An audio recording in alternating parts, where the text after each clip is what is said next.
This is an extra video for this week about House Uller and their history.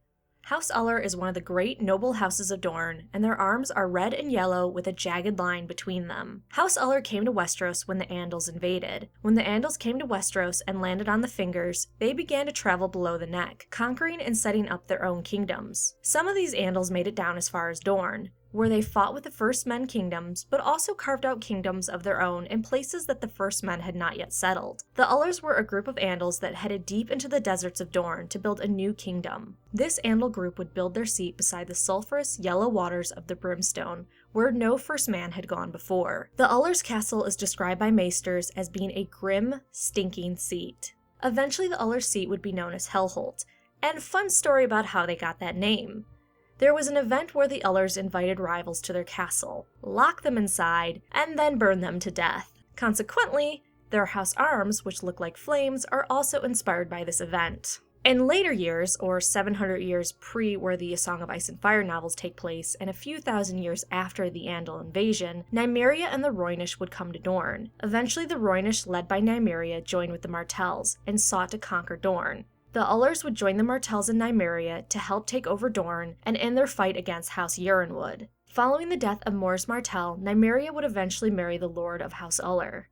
Nymeria would outlive Lord Uller though, and she would remarry again. Hundreds of years later, after the Ullers helped Nymeria and the Martells take control of Dorne, Aegon I Targaryen would seek to conquer Dorne from the Martells. During Aegon I's conquest of Dorne, the Ullers fled their home of Hellholt to avoid battle, and most of the Dornish followed this fleeing hiding style of resistance, which led Aegon I to declare that since they had no opposition, he now controlled Dorne. However, when Aegon's men occupied Dorne and Lord Tyrell occupied Hellholt, the Dornish would rebel as soon as Aegon I left to King's Landing. Hearing of the rebellion, Lord Tyrell would leave Hellholt to aid in ending the Dornish uprising to take back their home, but Lord Tyrell and his men would mysteriously disappear in the sands upon leaving Hellholt. And there's some speculation to exactly what happened to them and how they disappeared. A lot of burning of Dornish castles by dragons would follow the Dornish successfully uprising and reclaiming their home. However, during one of these burnings by Aegon I and his sister wives, tragedy would strike for the Targaryens. Aegon I's wife, Rhaenys' dragon, would be killed during her burning of Hellholt.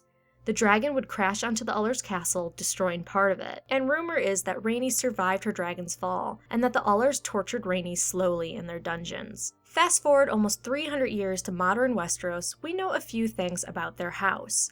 First, House Uller is known to be full of unpredictable individuals with a temper. There is even a Dornish saying about the Ullers that goes, "Half the Ullers are half mad, and the other half are worse." The only members of House Uller in the books to appear is Lord Harmon Uller, who is the father of Ellaria Sand, Oberyn Martell's paramour, and his brother, Sir Alwyck Uller. The Uller brothers were among the Dornish who accompanied Oberyn Martell to King's Landing. Also, House Uller's seat, Hellholt, was the location Arianne Martell wanted to use to crown Myrcella Baratheon. Arianne chooses the Uller seat, believing the Ullers will support her due to Lord Uller's daughter being Oberyn Martell's paramour. Arianne also thinks of contacting the Ullers for help after her father, Doran Martell, locks her in Spear Tower, but decides it's too dangerous. Lastly, in modern A Song of Ice and Fire, we know that the Ullers do not toast King Tommen Baratheon, leading us to believe Arianne was very correct in her assumption that the Ullers aren't too happy with the current ruler of the Seven Kingdoms.